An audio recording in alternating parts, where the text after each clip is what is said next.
Je suis professeur de philosophie sociale et politique contemporaine à l'ULB, l'Université libre de Bruxelles. Depuis quelques années seulement, avant ça, pendant 15 ans, j'ai dirigé le CRISP, le Centre de recherche et d'information sociopolitique. Et j'ai, en conséquence, si on peut dire, une activité intellectuelle un petit peu double, en philosophie centrée sur la phénoménologie, plus particulièrement sur Sartre, et puis un intérêt pour les questions sociétales et les questions politiques au sens large, démocratie, diversité, multiculturalité, laïcité, donc des enjeux éminemment contemporains.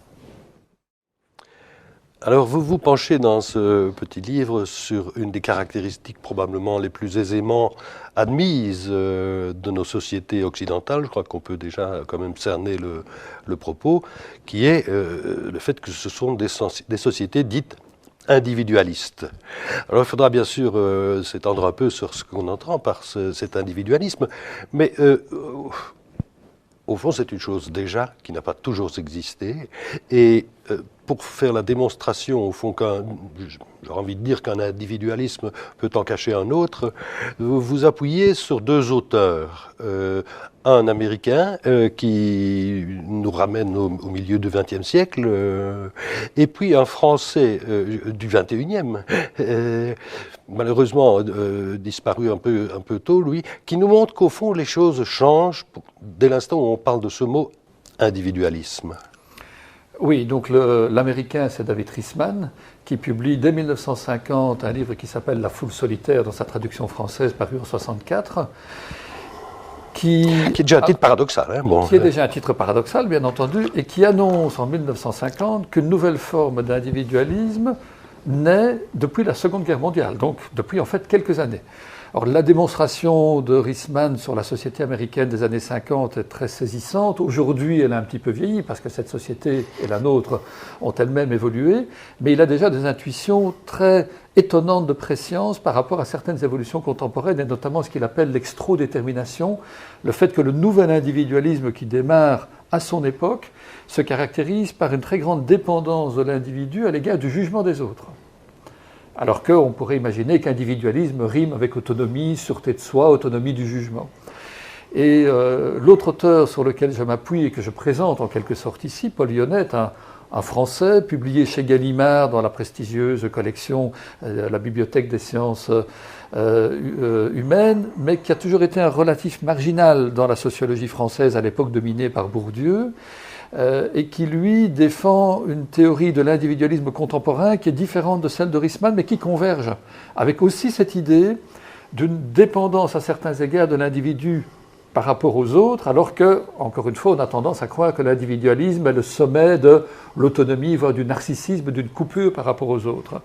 Et il y a un élément de convergence supplémentaire, ou deux. Yonnet, lui aussi, date de la Seconde Guerre mondiale, le moment où apparaît, selon lui, l'individualisme contemporain, donc il a la même chronologie que Riesman, et comme Riesman est de manière beaucoup plus détaillée et avérée, il considère qu'un facteur fondamental de l'évolution sociologique autour de l'individu, avec l'avènement de l'individualisme, est le facteur démographique. Les transformations dans la composition de la famille, dans la question des âges, dans la question de la reproduction familiale. Et donc il y avait matière avec ces deux auteurs à faire un livre en deux temps, le premier centré sur Riesman, le second centré sur Yonnet, sans chercher des confrontations ou des comparaisons, mais en sachant que l'opposition des auteurs serait l'opposition des époques, parce que pour Riesman, j'ai pris le traitement de la période antérieure, qui pour Riesman va de la Renaissance, en gros, à la Seconde Guerre mondiale, et puis c'est avec Yonnet que j'aborde la période contemporaine. Donc le traitement est très autonome, très différencié, et en même temps, chacun s'occupant d'une époque différente, mais avec des bases communes, les deux, je crois, permettent d'élaborer un tableau qui est celui de deux figures de l'individualisme qui sont très différentes l'une de l'autre, alors qu'aujourd'hui, en 2015, une partie de la population encore baignée est née dans le cadre décrit par Riesman, alors que les plus jeunes générations sont pleinement dans le cadre décrit par Yonnet. Donc j'espère qu'à ce titre, le livre peut parler à un peu tout le monde, mais selon des points de vue, des positions objectives. Oui, mais il ne parlera pas de la même manière aux parents et aux enfants. Effectivement. En tout cas, c'est une lecture salutaire, je m'empresse de le dire.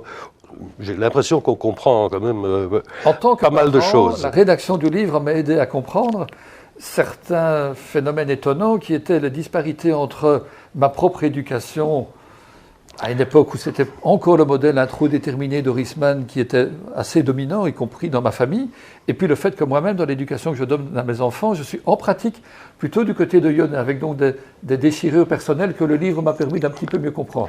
Oui. Donc l'individualisme, si on fait remonter un peu les choses, on a coutume de le voir apparaître avec la Renaissance. Et il va aller en se développant jusqu'à la Deuxième Guerre mondiale, alors si on en croit Riesman. Et c'est ce qu'on appelle, vous l'avez déjà cité, mais il faut s'y arrêter, donc l'introdéterminisme. Alors qu'est-ce que ça veut dire? Alors, quand Riesman parle d'introdétermination, il veut dire par là que cet individu qu'on façonne, en fait essentiellement dans le monde bourgeois. Lui ne le dit pas, mais on sent bien que c'est la nouvelle classe sociale en pleine expansion à partir de la Renaissance, à partir des villes, à partir du commerce, et puis après progressivement évidemment l'édification de l'État avec une bourgeoisie de l'administration et puis l'industrialisation. C'est dans cette bourgeoisie que se développe ce que Riesman appelle une introdétermination, c'est-à-dire un mode d'éducation. Oui, je vous interromps un instant parce que j'ai parlé d'introdéterminisme. C'est un lapsus. Mais c'est un lapsus révélateur, parce que Riesman nous montre que dans cette société nouvelle qui ouvre toute une série de possibilités jusque-là inédites, de nouvelles carrières, de nouvelles possibilités d'ascension sociale, de nouveaux métiers, des cadres qui ne sont plus ceux des trois fonctions traditionnelles du Moyen-Âge. Les trois ordres. Ceux qui prient, ceux qui combattent et ceux qui travaillent. Dans cette efflorescence de choix, d'opportunités, il faut une éducation adaptée qui doit permettre aux jeunes d'être extrêmement adaptables, extrêmement capables de profiter des opportunités qui vont s'ouvrir à eux et en même temps suffisamment fortement structurés pour poursuivre un cap, poursuivre une ambition, ne pas se perdre en cours de route comme des girouettes, être assez fort aussi moralement, psychologiquement, cognitivement, pour pouvoir réussir cette ambition que les parents commencent à insuffler à leurs enfants, puisqu'on n'est plus dans une reproduction du même d'une génération à l'autre, mais dans une tentative d'exploration et de prise en compte des possibilités nouvelles. Et donc Riesman nous peint un tableau que je crois très suggestif, par rapport auquel nous avons tous des illustrations concrètes qui nous viennent à l'esprit quand on le lit à travers des romans, à travers des témoignages personnels, à travers éventuellement des personnes encore vivantes, à travers des films, etc. Il nous peint le tableau d'une nouvelle éducation très dense, beaucoup plus longue qu'auparavant, assurée par des parents très soucieux de bien préparer leurs enfants à cette aventure que devient une vie qui n'est pas prétracée, avec aussi des précepteurs, des gouvernantes, le rôle parfois du temple, de l'église, du curé, d'une famille élargie auprès de laquelle on envoie certains jeunes pour qu'ils achèvent de se former. Une éducation qui va amener les jeunes à un maximum d'autonomie au sens où il est bien entendu que c'est leur vie qu'ils doivent construire et que ça n'est pas, comme je le disais, la répétition du même. Il s'agit de profiter de nouvelles voies et donc de tracer une trajectoire inédite, en progrès par rapport à celle des parents, mais en les dotant d'une arme psychologique très forte qui est ce mélange d'adaptation et de structuration. Ce que Riesman appelle l'implémentation d'un gyroscope psychologique. Il prend la métaphore du gyroscope, cet appareil d'observation qui permet de voir partout aux alentours à 360 degrés, mais avec un système d'axes suffisamment souple pour que, même si l'appareil oscille ou si le support sur lequel il est fixé aussi, il y a une stabilité de la vision. Et on est donc dans cette adaptation au changement avec une structuration forte. Oui, vous parliez de la girouette, mais c'est la toupie en fait. Elle tourne, on peut la secouer, mais elle se redresse toujours. Exactement. Et donc l'idée de l'introdétermination, c'est qu'une fois formé de cette manière, l'individu va puiser en lui la maxime de sa volonté, comme dira le philosophe allemand Kant. Il va puiser en lui son ambition, son rêve, sa détermination. Il va se fixer un objectif qui est généralement un objectif difficile à atteindre, très périlleux, et il sera suffisamment armé par une éducation très, très rigoureuse, très longue, moralement aussi très forte en exigence, pour être capable de garder le cap.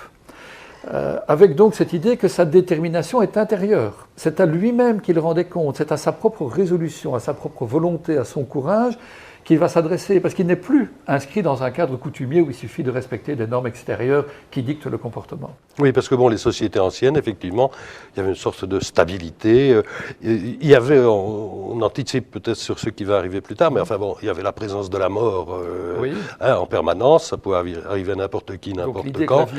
Donc il fallait assurer la transition entre la génération d'avant et celle d'après. Et pour l'essentiel, au fond, se conformer aux attentes de l'ordre social, et l'éducation était beaucoup plus courte.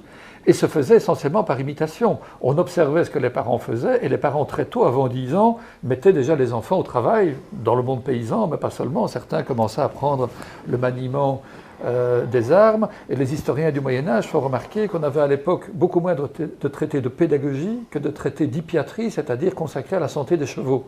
Parce qu'éduquer un enfant paraissait la chose la plus facile au monde. Oui, il y avait qu'à recopier en quelque sorte. Mais alors donc, ce qui est quand même fondamental là-dedans, c'est effectivement l'idée que l'éducation vise à donner mettons l'enfant, à l'individu, enfant, le sentiment que ce qu'il veut et que la route qu'il trace vient de lui-même, que le cap qu'il doit suivre, c'est lui qui le fixe, alors que par ailleurs, on voit bien tout de même que dès l'instant où on parle d'éducation, il y a canalisation, il y a direction. On ne peut pas faire n'importe quoi, choisir n'importe quoi. Autrement dit, il y a une marge de liberté qui disparaît quand même. Dans une certaine mesure, et c'est bien ça que Riesman creuse à travers l'intro-détermination et cette notion de gyroscope psychologique. Il insiste lui-même sur le fait que cette éducation et ce type de rapport à son avenir que se donne l'individu sont en fait en conformité avec les nouvelles attentes d'un nouvel ordre social. Riesman est un fonctionnaliste en termes de courant de pensée qui s'interroge d'abord sur la manière dont la société assure l'intégration des individus et des groupes et le bon fonctionnement, la bonne cohésion sociale. Et pour lui, il y a clairement un effet de conformité dans cette éducation qui en même temps est un apprentissage de l'autonomie et qui donne effectivement donc à l'individu une certaine illusion d'autonomie, puisque cet objectif d'ascension, de réussite, d'ambition qu'il se donne, il le vit et il doit l'accomplir comme étant de son fait.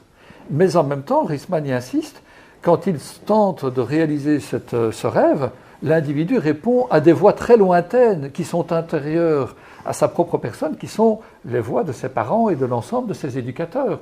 Sartre, qui est un des individus introdéterminés par excellence, et par ailleurs le philosophe par excellence de la liberté, disait dans les mots notamment « On m'a cousu des commandements sous la peau, et je ne peux plus m'en défaire ». C'est ça l'introdétermination, c'est en fait ce que Bourdieu appellera l'incorporation. Il y a des convergences très frappantes entre Riesman et Bourdieu, même si le cadre théorique est très différent. Avec Riesman, on peut parler d'une intériorisation des attentes parentales avec une reprise alors en autonomie par l'individu qui va tenter d'y satisfaire, mais par ses propres moyens. Bourdieu parle, lui, carrément d'une incorporation, en disant le corps aussi est marqué par cette éducation, par ces attentes, par le type de gestes qui sont attendus, qui sont valorisés dans un milieu social déterminé. Mais il insiste, comme Riesman, avec la notion d'habitus, sur l'idée, on ne nous apprend pas la répétition d'un certain nombre d'actes, on nous implémente une capacité à agir, selon une direction, dans un cadre, mais une capacité à être autonome, mais dans une sorte de trajectoire, en tout cas de contexte qui lui a été fortement prédéfini et que nous reprenons à notre compte, ce qui me fait écrire, l'individu est son propre maître, mais dans les deux sens de l'expression. Il est son propre maître parce qu'il est autonome, c'est sa vie qu'il trace différente de celle des parents, mais il est aussi soumis à cette intériorisation de préceptes parentaux dont il ne peut généralement pas se défaire et qui engendre de la culpabilité, du doute sur soi-même, sur sa réussite, une interrogation permanente, suis-je à la hauteur de mes engagements de jeunesse, de ce que Dieu attend de moi, de ce que mes parents ont attendu de moi. Oui, et qui va de pair avec l'inquiétude des parents aussi, qui se disent, l'ai-je bien éduqué ? À l'égard de leurs enfants et qui sont très exigeants à l'égard d'eux-mêmes parce que l'éducation est pour eux une de leurs vocations essentielles. Il faut la réussir pour pouvoir lire dans la réussite future de leurs enfants la preuve que leur propre éducation était de bonne aloi. Oui, ceci dit, tout ça implique qu'il y a des images qui guident à la fois en termes de consommation, de d'engagement politique, idéologique, en termes de production, etc. Je veux dire qu'il y a quand même un type de société qui est inscrit derrière ça. Oui, comme je le disais, l'arrière-fond, et là encore une fois, Riesman n'est pas explicite là-dessus parce que c'est tout sauf un marxiste ou un philosophe, un sociologue matérialiste, mais l'arrière-fond est quand même clairement pour lui économique. C'est cette nouvelle mobilité dans les carrières, dans la vie économique, l'ouverture sans cesse de nouveaux marchés, de nouveaux circuits de commercialisation, les grandes découvertes aussi au plan géographique, maritime, etc. Les horizons s'ouvrent à tout point de vue. Oui. Et donc, c'est bien parce que l'économie est une économie en permanence en expansion et en transformation, fut-elle lente dans les premiers siècles, mais en transformation, qu'il y a cette nécessité d'une nouvelle éducation qui arme les individus pour profiter de ces opportunités. Oui, et qui n'est pas sans contradiction, parce que à partir du moment où chacun doit tracer sa route, mais si tout le monde la trace d'une certaine manière, de la même manière... il y a une dimension de concurrence sur laquelle Riesman, à certains moments, insiste. Là, dans le livre, je n'ai pas eu l'occasion de vraiment la développer, mais il est clair que cette figure de l'individualisme qui émerge dans cette longue période de la Renaissance à la Seconde Guerre mondiale est une figure qui a des aspects héroïques et qui a des aspects libérateurs qui se confondent avec la modernité. Oui, vous dites que ce sont les gens qui ont changé le monde. Ce sont des gens qui ont changé le monde, ce sont des gens qui sont à l'origine des découvertes scientifiques, techniques, des révolutions industrielles, etc. Mais dans un cadre qui est un cadre compétitif, où Riesman y insiste, je le cite là-dessus, celui qui ne cherche pas à profiter des nouvelles opportunités, à s'inscrire dans cette tendance à l'ascension et à l'exploration de nouvelles voies, en fait, régresse dans l'échelle sociale parce que restant à sa place, il voit les autres le dépasser. Et il y a donc des aspects douloureux. Il donne l'exemple, qui est un exemple littéraire, mais puisé dans la réalité, typiquement américain, cet exemple de la pauvre petite fille riche ou du pauvre petit garçon riche, qui en fait dans son éducation est très couvé, très soigneusement prise en charge par sa famille, mais qu'on décourage de se faire trop d'amis, trop de copains à l'école, parce qu'on ne sait pas qui sont ces enfants de milieux peut-être moins favorisés qui pourraient fréquenter, et puis qui seront plus tard des concurrents. Donc on leur apprend aussi très tôt à devoir se battre les uns avec les autres, et même à l'intérieur de la famille, les grands frères, les grandes sœurs ont une antériorité, une avance sur l'obéissance aux préceptes parentaux et jouent eux-mêmes aussi des rôles de tuteurs à l'égard des cadets qui peuvent être écrasés. Et puis le paradoxe aussi, mais c'est un paradoxe, ce n'est pas une vraie contradiction, c'est que des comportements individuels posent problème quand ils deviennent massifs. Et ça s'est rencontré dans pas mal d'exemples, au fond. Et on finit par se dire que la liberté qu'on a, c'est de choisir à qui on ressemble, au fond. Oui, sauf que Riesman répondrait qu'on ne choisit peut-être justement pas totalement ou librement à qui on ressemble, parce que si on a reçu ce type d'éducation, la trace parentale est presque indélébile. Oui, mais parce que là, au fond, les différences jouent sur les détails, jouent à la marge, en quelque sorte. Oui, c'est déjà ce que Durkheim faisait remarquer. Nous sommes dans des sociétés, en parlant là de la fin du 19e, début 20e, individualistes, qui différencient en effet les individus, mais finalement de manière assez secondaire, parce qu'il y a un même moule social, et les grandes différences, elles sont plutôt entre sociétés, géographiquement ou historiquement éloignées. Donc il y a aussi cette illusion qui commence à naître avec cet individualisme d'une irréductibilité, d'une singularité indépassable. Lorsqu'on lit certains sociologues, on se rend bien compte que c'est une construction sociale qui amène des foules entières d'individus à se croire chacun éminemment différent des autres. Mais ce sentiment de différence, il est précisément partagé et nous sommes tous des clones les uns des autres par notre conviction à être extraordinairement singulier. Ce qui implique aussi, d'ailleurs, c'est une vision des choses qui implique des rapports verticaux, je dirais, des rapports d'autorité quasiment. C'est une vision verticale de la société. C'est une époque où ça se traduit dans les gestes, dans l'habillement, dans les rapports entre les adultes et les jeunes, je le rappelle dans le livre. Il y a quelques générations d'ici, la plupart des hommes portaient un chapeau. Très nombreux étaient ceux qui portaient la moustache ou la barbe, les symboles de virilité et d'autorité. Quand on n'était pas dans le monde ouvrier ou paysan, on sortait en rue en costume, en cravate, avec éventuellement un col dur, on s'habillait, et les enfants eux-mêmes étaient tenus à une discipline très rigoureuse à l'intérieur de la famille. On mangeait à heure fixe, on ne parlait pas à table si on n'en avait pas l'autorisation, on ne quittait pas la table avant d'avoir fini de manger. Dans un certain nombre de cas, on vous voyait Les parents, on en connaît encore des exemples célèbres, le couple Chirac en France. Sartre et Simone de Beauvoir se sont vouvoyés toute leur vie, parce qu'ils avaient été habitués à ce type de relation.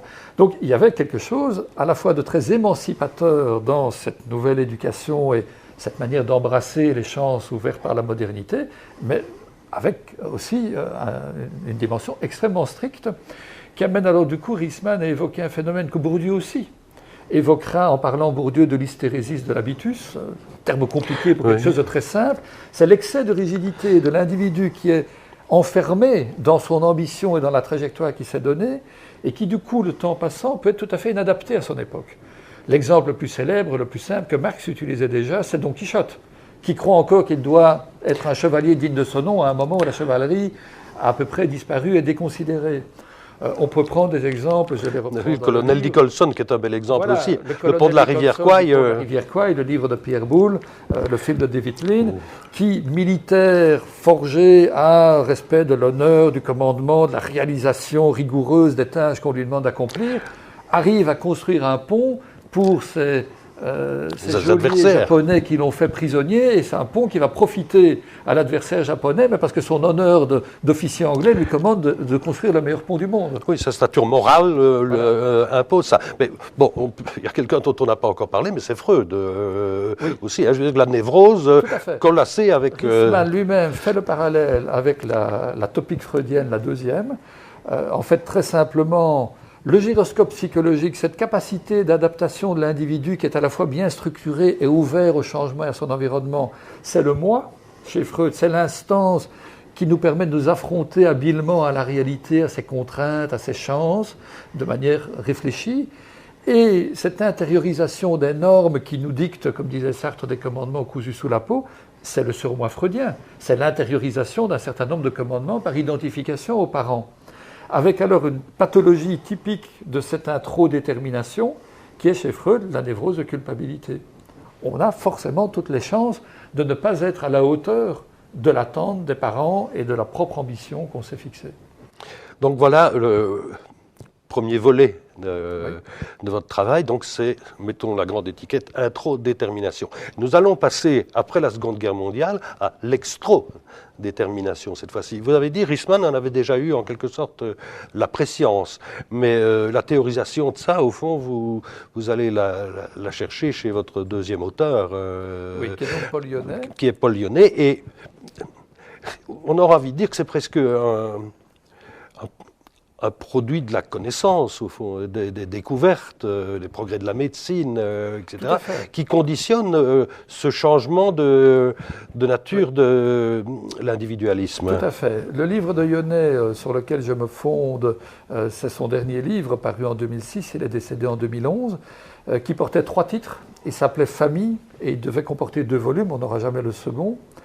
Le titre de ce volume-là, précisément, c'est « Le recul de la mort », c'est-à-dire les progrès de la médecine qui font que la mort disparaît de notre horizon quotidien et que, notamment aussi, les grands-parents, les personnes âgées disparaissent du cadre de vie quotidien des familles. Les familles deviennent nucléaires. Et le sous-titre de l'ouvrage, c'est « L'avènement de l'individu contemporain ». Et l'idée de Lyonnais est strictement démographique. Il considère, ce qui me paraît incontestable, que les hommes ont toujours lutté pour faire reculer la mort et pour essayer de contrôler les naissances. En tout cas, en Occident, depuis de nombreux siècles, on connaît bien les tentatives de contrôle des naissances. Et que ce double combat est gagné fondamentalement après la Seconde Guerre mondiale, avec des pays qui étaient déjà plus ou moins en avance, forcément dans les pays les plus développés au plan scientifique, au plan technique, et aussi ceux qui, sur le plan des outils de contraception, ont une évolution idéologique qui leur permet de les utiliser massivement sans que ça crée trop de problèmes moraux, religieux. Et donc l'idée de Lyonnais, c'est qu'à partir de la Seconde Guerre mondiale, tout ça ne sont évidemment que des repères commodes dans le temps. Hein. La Seconde Guerre mondiale, ça n'a pas une césure brutale. L'idée est qu'à partir de ce moment, se met en place un nouveau type de famille, qui est une famille nucléaire, à très petit nombre de membres. Le modèle de base, c'est le père, la mère et 2 enfants, en moyenne. Et on sait qu'au Japon, en Allemagne, on est même en dessous, 1,4, 1,2 enfants par femme, donc même pas. La moyenne de 2 enfants par couple. Cette famille nucléaire est fortement contrastée avec le modèle ancien. Elle ne se préoccupe d'abord que d'elle-même, elle ne se préoccupe plus des aînés qui vivent de manière autonome ou dans des homes. Elle est à elle-même sa propre finalité, et le couple qui s'est formé dans cette famille nucléaire se forme par affinité, par amour, plus ou presque plus ou de moins en moins par contrainte sociale, par souci du patrimoine, de la prolongation de la lignée. C'est un couple électif qui se choisit et qui fonde une famille, qui fait des enfants également par choix. Or, ça c'est une nouveauté radicale, l'enfant qui n'est pas une fatalité biologique liée au rapport affectif et sexuel du couple. Et donc, cet enfant est lui une donne totalement nouvelle. Il naît dans un couple qui est dominé par des liens affectifs, et lui-même est le résultat du désir d'enfant de ses parents. Et donc, avant même qu'il naisse, il est déjà attendu, il est espéré, il est voulu, il est célébré, il est magnifié. Il est reconnu. Il est le résultat d'un projet autonome et essentiel du couple. Il suffit de voir comment ça se passe dans les maternités. Au moment de la naissance, toute la famille élargie est là, des amis, des caméras, des photos, on fait des selfies. C'est devenu un événement, comme si un nouveau monde naissait ou était découvert. Et pour Ionnet, ça va donner naissance à un type d'individu très spécifique, qui est un individu à qui on apprend, sans devoir le lui dire, dès le départ, qu'il est un être de droit, qu'il est un sujet souverain, que ses attentes, ses désirs, ses volontés vont être entendus, puisqu'il est né d'une attente, d'un désir, d'une volonté de faire cet enfant-là. Oui, les parents sont dans une sorte de contradiction. S'ils nient le désir de leur enfant, ils nient en quelque sorte leur propre désir. Oui. Oui. Cet enfant, ils l'ont voulu, ils veulent son bonheur. Et donc l'éducation qui sera donnée sera beaucoup plus bienveillante, beaucoup plus marquée par des liens d'affection, beaucoup plus encourageante que par le passé, et elle sera aussi beaucoup plus ouverte, beaucoup plus horizontale, beaucoup plus égalitaire, et certains diront beaucoup plus déstructurée, beaucoup plus laxiste. Oui, parce que bon, on parle volontiers de la crise de l'autorité. Oui, c'est évidemment la période qui est marquée symboliquement par mai 68, qui est la première explosion d'une sorte de suprématie symbolique de la jeunesse par rapport aux adultes. Parce que ces jeunes sont les premiers jeunes de ce désir d'enfant sur deux et dominateur, comme aurait dit le général de Gaulle dans un tout autre contexte et sur un autre sujet, à savoir qu'ils étaient bien certains de leur droit à s'épanouir, à s'affirmer, parce qu'ils ont bien senti par toute leur éducation que c'était ça que l'on attendait d'eux et qu'on les autorisait à revendiquer. D'où cette éducation très différente que nous connaissons aujourd'hui dans les familles, comme à l'école, comme à l'université, où l'on n'impose plus des règles verticalement, où l'on propose des règles qui généralement sont mis très vite en débat par les enfants, par les jeunes qui ne les acceptent pas pour argent comptant, qui les contestent, qui les discutent, et on négocie. L'heure est à négociation, oui. Bien entendu. Avec donc des éléments très symptomatiques. Il n'y a plus d'estrade, on n'a plus de pupitre, on ne symbolise plus, en règle générale, dans pas mal de lieux, on ne symbolise plus par l'ameublement, par l'aménagement des lieux, une supériorité supposée, évidente, de l'adulte par rapport aux jeunes. On entretient un rapport égalitaire, on transmet un savoir, on le partage, on le propose, on le discute. Et donc ça a des conséquences en chaîne que Ionnet développe et que j'essaie de synthétiser dans la seconde partie du livre. Oui, Riesman avait pressenti un peu ça, mais là encore une fois, lui, il voyait un changement des fonctions, encore une fois, oui, dans une société qui change aussi. Chez Riesman, c'était davantage lié dans son explication à des modifications de la structure économique aux États-Unis dans l'immédiate après-guerre. L'aspect nouvelle éducation, il l'a moins développé. Ce qu'il avait, lui, bien perçu, c'est une des conséquences de ce phénomène nouveau que Ionnet développe, qui est le fait que l'individualiste contemporain est moins que jamais indépendant des autres ou indifférent aux autres. Parce qu'il n'est pas né, comme on a tendance à le croire, comme individualiste, il n'est pas né par rupture, par opposition au groupe, par souci d'émancipation, par un conflit à l'égard de la société. Ça, c'est la grande figure de l'individualiste héroïque qui s'oppose au genre humain entier ou à peu près. Cet individu contemporain, tel que Ionnet le décrit, il est né des autres. La famille devient, dit Ionnet, non plus la cellule de base de la société, mais la cellule de base de l'individu. Elle est constituée pour lui permettre un épanouissement maximal. Et donc, il est dès le départ dépendant de cet extraordinaire bain de bienveillance, d'amour, d'attention, d'encouragement qu'il a connu dans son enfance, qu'il connaît dans son groupe des pairs à l'école quand tout va bien. Il a été célébré année après année, anniversaire après anniversaire. Aujourd'hui, il n'est pas rare que les enfants fêtent 3 fois leur anniversaire. Et Yonel le remarque déjà, on le fête en famille, on le fête avec les copains, on le fête à l'école primaire dans toute une série de cas. Et donc l'individualiste contemporain, il est très dépendant des autres parce qu'il veut retrouver dans sa vie d'adulte cette bienveillance, cette approbation, cet encouragement, cette chaleur humaine qu'il a connue tout au long de son éducation. Et donc il est parfois moins bien armé pour se confronter à un monde de rivalité, de concurrence économique avec une certaine dureté de la vie professionnelle. Et il est, ça Riesman l'avait perçu, très dépendant du jugement d'autrui. Il veut retrouver comme jeune ou comme adulte cette approbation qu'il a connue de manière inconditionnelle en tant qu'enfant.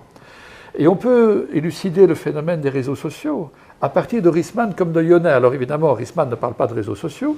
Yonel a quelques paragraphes sur l'informatique et sur le web, et il avait compris que c'était déjà un système très typiquement contemporain qui permettait à l'individu d'être doublement gagnant. À travers le web, vous êtes seul, vous êtes autonome, vous êtes à l'abri, et en même temps, vous êtes en contact avec les autres. Et les réseaux sociaux, c'est cette manière par laquelle vous pouvez chercher en permanence des approbations supplémentaires, des amis supplémentaires sur votre page Facebook, des likes qui vont donner la gratification attendue pour l'initiative que vous avez prise, la photo, le récit, etc. Est-ce qu'on m'aime? Exactement. Exactement. On sait qu'aujourd'hui... Ou est-ce qu'on m'aime toujours, j'aurais envie de dire. Oui, je le rappelle ici à travers d'autres lectures. Le web, au début, c'était une gigantesque bibliothèque électronique. C'était un lieu de recherche et de traitement d'informations. Aujourd'hui, c'est avant tout, avec le phénomène des réseaux sociaux, un système d'échange viral où chaque individu se confronte au jugement des autres et donne son jugement sur le jugement des autres, sur les initiatives des autres. Et donc, comme je l'explique, on est apparemment à la recherche d'une sorte de multitude de caresses virtuelles, électroniques, qui vont nous rassurer parce que, dit Yonel, nous sommes dépendants de ce jugement d'autrui et nous ne sommes donc pas du tout des individus narcisses. Narcisse, lui, est tombé amoureux de son propre reflet, ne se préoccupait plus du reste de l'humanité et ne s'inquiétait que de lui.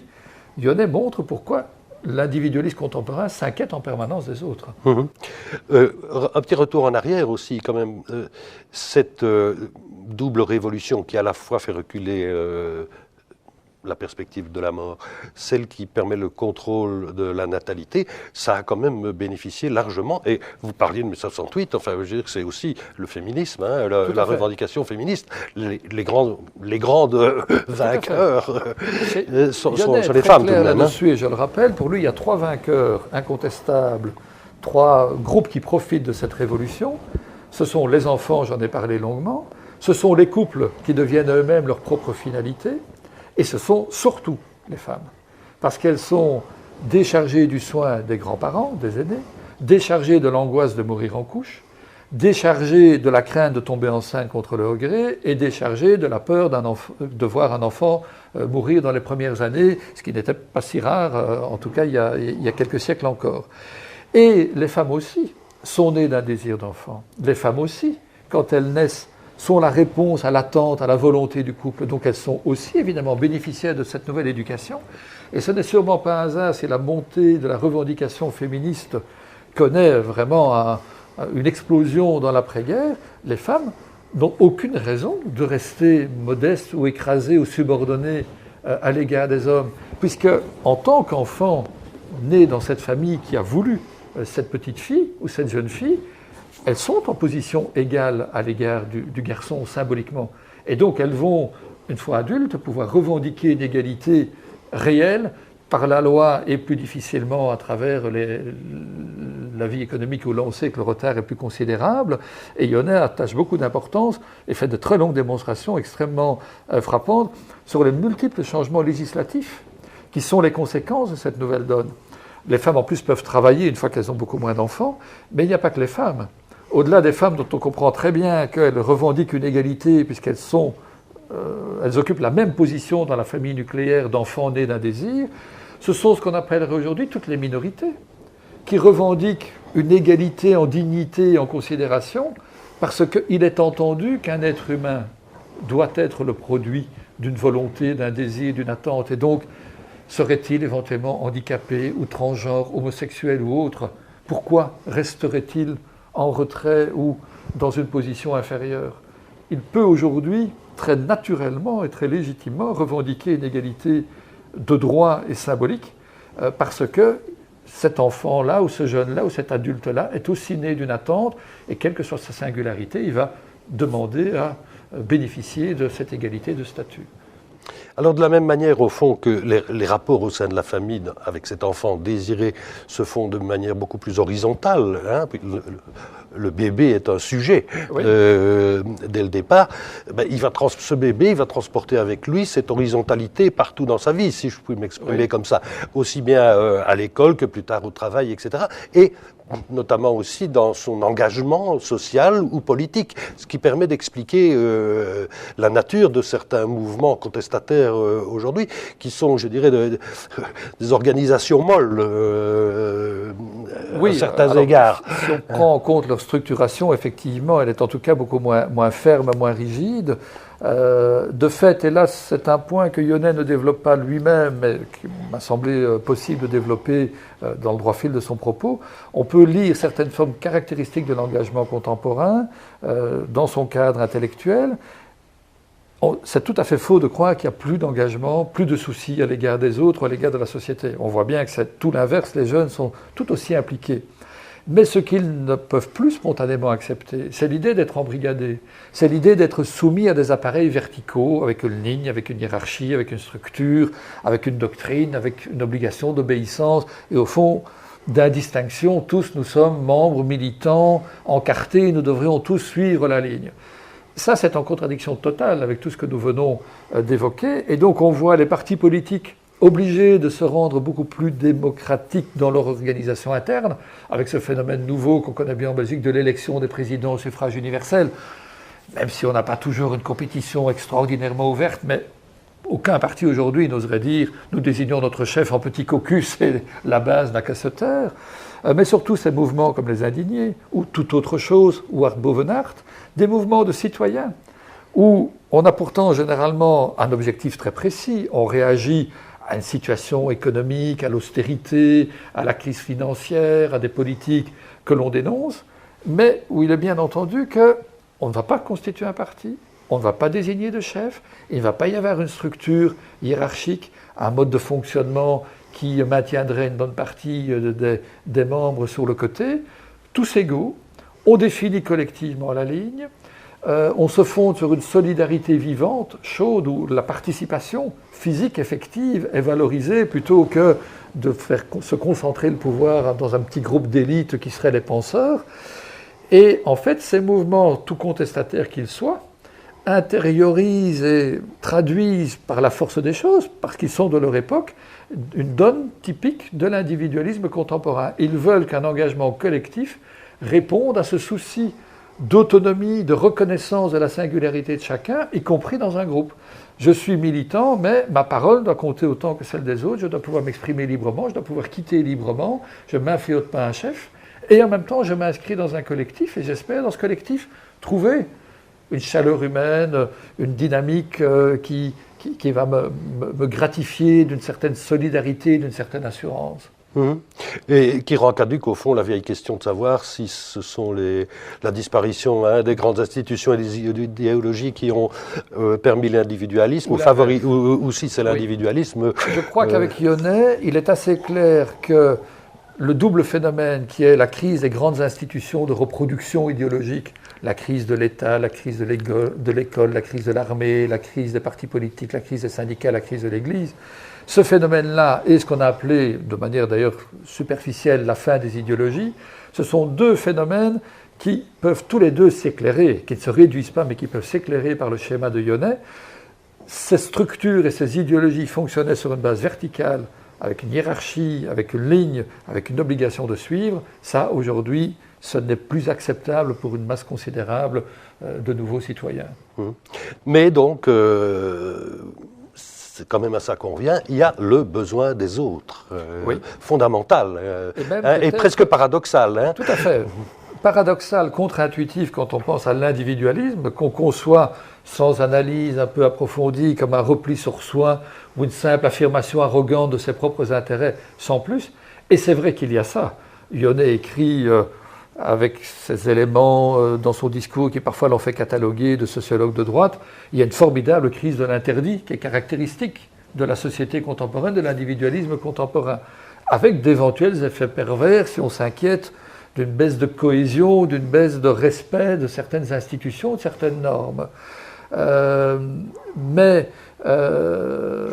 J'ai oublié, excusez-moi. Non, mais elle est bien réelle.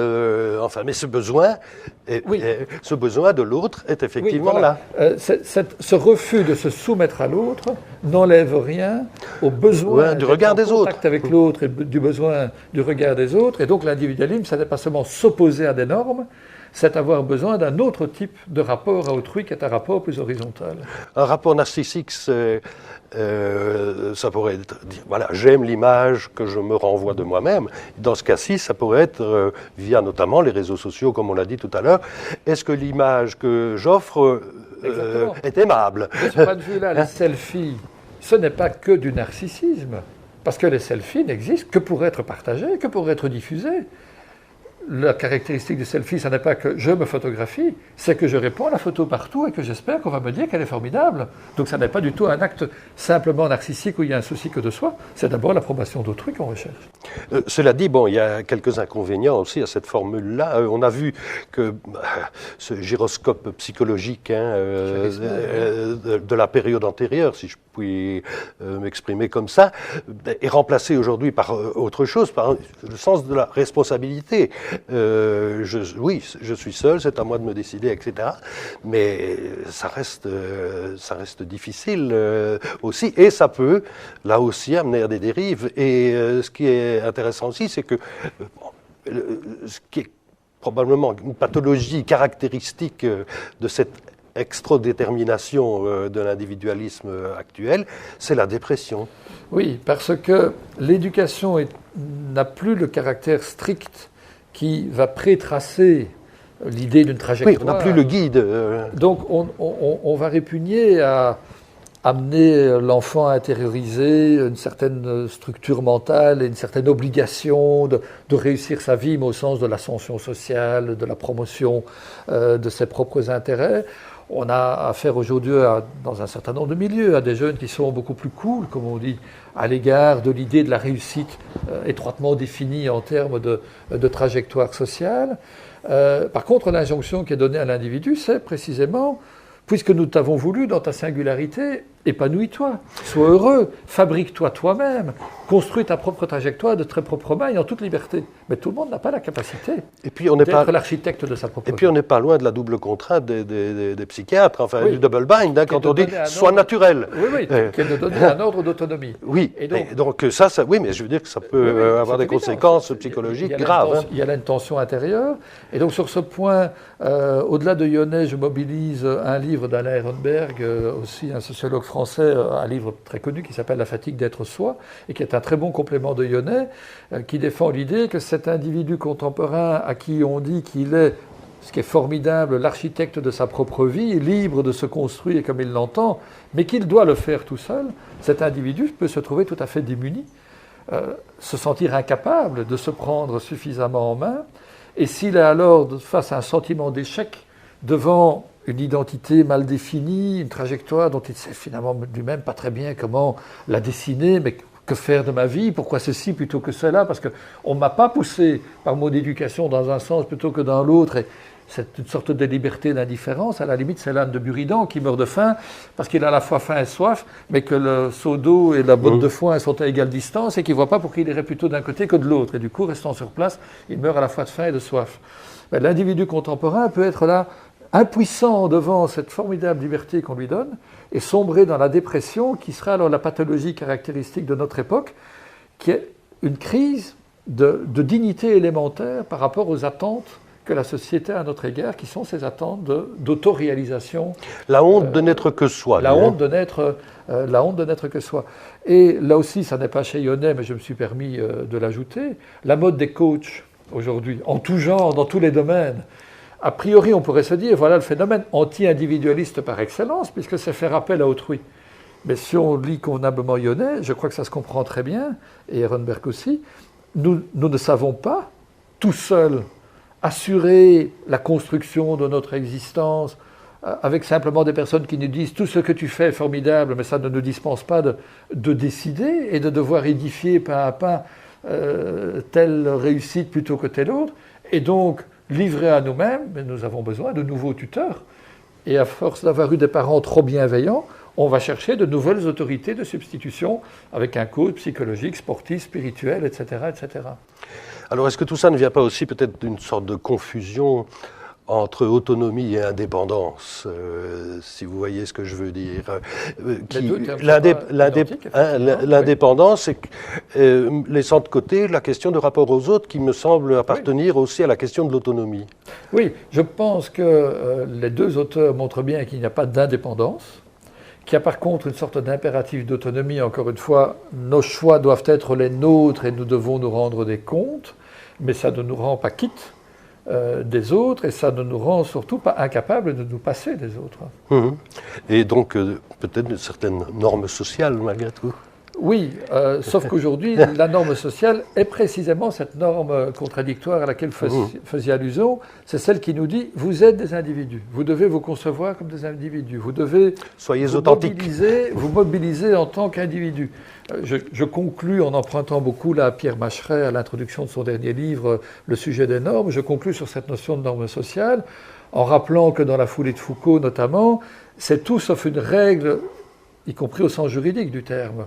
La norme sociale, c'est une sorte d'injonction douce qui dessine ce qui est de l'ordre du pensable et du possible. Le cadre dans lequel nous allons devoir agir à notre insu. Et ce cadre, aujourd'hui, c'est notre propre conception en tant qu'individu. Je dis conception dans les deux sens. Nous nous concevons intellectuellement comme individus, mais nous devons aussi nous concevoir, nous créer, être nos propres géniteurs, prenant la foulée des parents, puisqu'ils nous laissent libres de décider des voies de notre épanouissement. Et donc c'est une norme sociale à la fois très ouverte et très exigeante.